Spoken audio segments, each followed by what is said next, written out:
लोगों ने एक चीज़ नोटिस किया है, तुम्हारा जो फ्रेंड ग्रुप सर्कल होता है उनमें एक बंदा ऐसा होगा जो बहुत खाना खाता है, तुम्हारा डबल खाता है, लेकिन फिर भी वो मोटा नहीं होता। whereas तुम कुछ भी एक जंक फूड खा लेते हो बाहर से, तुम उसके बाद ही ऐसे फूल जाते हो, तुम्हारा मुंह ब्लोट कर जाता है। ऐसा क्यों होता है? एकमात्र रीजन ये है मेटाबॉलिज्म। जो इंसान बहुत ज़्यादा खाता है लेकिन उसके बॉडी में हर एक चीज़ एब्जॉर्ब हो जाता है, कुछ नहीं लगता, फिर भी वो स्किनी रह जाता है, उसका मेटाबॉलिज्म भयंकर फास्ट है। लेकिन उसके ऑपोजिट साइड एक ऐसा इंसान जो बहुत सारा खाना कंज्यूम करता है लेकिन फिर भी उसका बॉडी में मसल्स नहीं बनते, मसल्स बन जाते नहीं, उसके जगह पे फैट आ जाता है, वो बहुत ओबीस कैटेगरी में आ जाती है। वो क्या है फिर? वो है स्लो मेटाबॉलिज्म। हमें इन दोनों को नहीं चाहिए, फास्ट मेटाबॉलिज्म, स्लो मेटाबॉलिज्म नहीं चाहिए, हमें एक हेल्दी मेटाबॉलिज्म रेट चाहिए।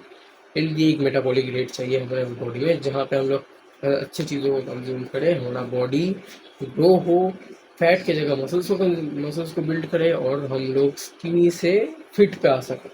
ठीक है? Okay, by the way, being skinny is better than being fat. Metabolism को फास्ट करने के लिए सबसे पहले तुम्हें एक चीज़ ध्यान रखनी पड़ेगी, तुम्हें बहुत ज़्यादा खाना पड़ेगा।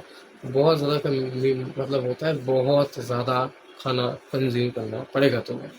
ठीक है? अगर तुम एक ऐसा इंसान हो जो डाइट को काटने में बिलीव करता है, जिसको लगता है कि अगर मैं दिन में एक मील काट दूंगा तो मैं कैलोरी डेफिसिट में आ जाऊंगा, तो मेरा बॉडी वेट कम हो जाएगा।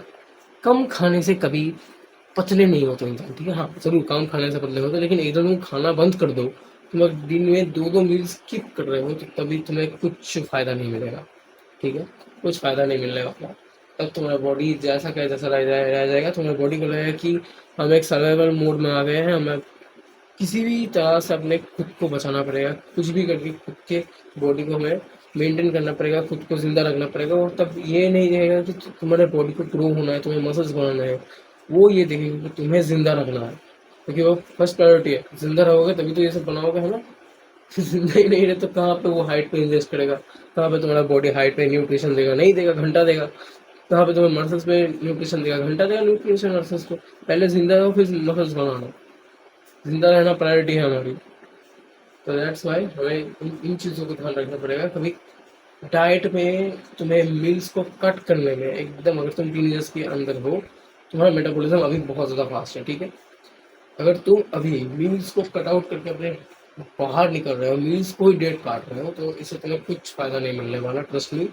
इससे ज़्यादा से ज़्यादा क्या होगा, तुम्हारा जो बॉडी है इसका मेटाबॉलिज्म बहुत स्लो हो जाएगा और तुम्हारा बॉडी खुद को यूज़ ही नहीं करेगा, खुद के न्यूट्रिशंस को यूज़ ही नहीं करेगा। जितना मिलेगा उतना ही यूज़ करेगा, उसके बाद कुछ नहीं करेगा। तो फैट जहाँ पे है वहीं पे रह जाएगा, कुछ नहीं होने वाला।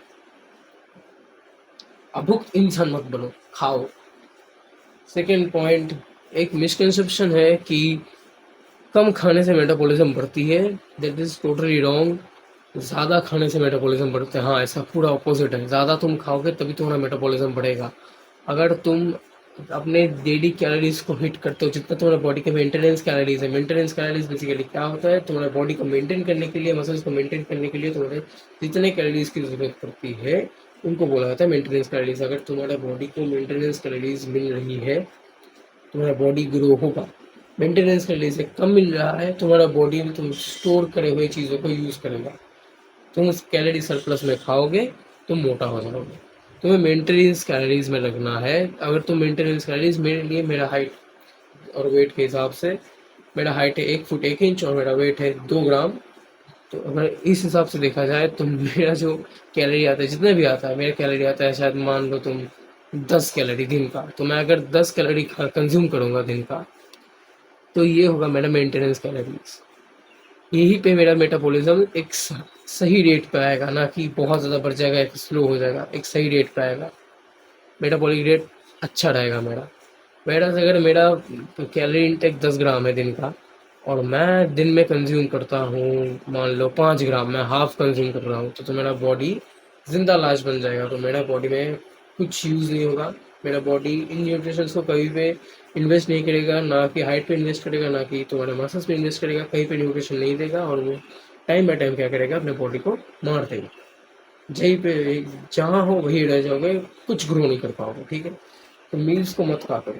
और अगर अपने मेटाबॉलिज्म को फास्ट करना है तो ऑब्वियस सी बात है तुम्हें ज़्यादा खाना पड़ेगा, ज़्यादा कंज्यूम करो।